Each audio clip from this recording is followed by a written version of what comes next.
अकोल्यातील मनारखेड गावात हनुमान मंदिराच्या कळसावर नोटांची उधळण करण्यात आली आहे। मंदिरामध्ये हनुमानाच्या मूर्ती प्रतिष्ठापनेच्या नंतर कळसावर नोटांची ही उधळण करण्यात आली। 10, 20 आणि 50 रुपयांच्या हजारो नोटा या दरम्यान उधळण्यात आल्या आणि या दरम्यान कार्यक्रमाला उपस्थित असणाऱ्या भाविकांची नोटा वेचण्यासाठी मात्र प्रचंड झुंबड उडाली होती।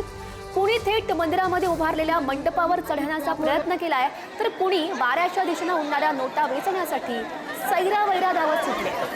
नोटा उधळताना काही काळ चेंगराचेंगरीसारखी स्थिती सुद्धा निर्माण झाली होती। गावकऱ्यांनी मात्र या प्रकाराचं समर्थन करत हा आमच्या भक्तीचा भाग असल्याचं म्हटलंय।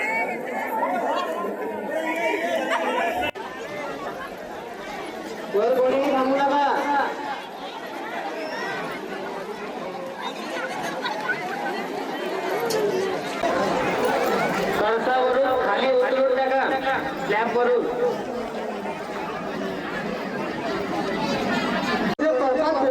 महाराजांची सांगितलं खाली स्लॅबवर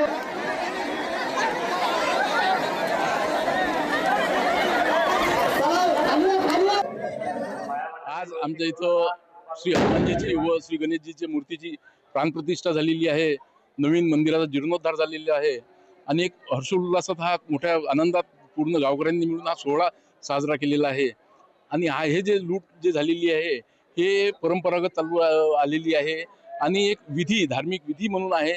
आणि जे नोटा किंवा पैसे किंवा जे फुलं त्यातून पडतात त्या कळसावरून कळस झाल्यानंतर, तर ते प्रत्येक जण आपापल्या घरात नेते, देवघरात ठेवते, नाहीतर मग आपल्या तिजोरीत ठेवते। त्याचा खूप एक मान आहे।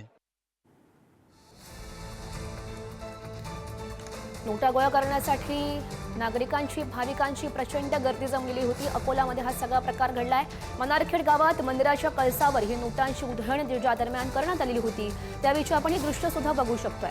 मंदिरामध्ये मूर्तीची प्रतिष्ठापना झाली, त्यानंतर कळसावर हजारो नोटा उधळण्यात आलेल्या होत्या। 10, 20, 50 रुपयांच्या नोटा होत्या आणि ती नोटा जेव्हा उधळण्यात आल्या आणि त्या नोटा घेण्यासाठी ही नागरिकांची, भाविकांची प्रचंड जमलेली गर्दी आपण ड्रोनच्या दृश्यांमधून बघू शकतोय। पुढारी न्यूजची ही एक्सक्लुझिव्ह अशी दृश्य आहेत।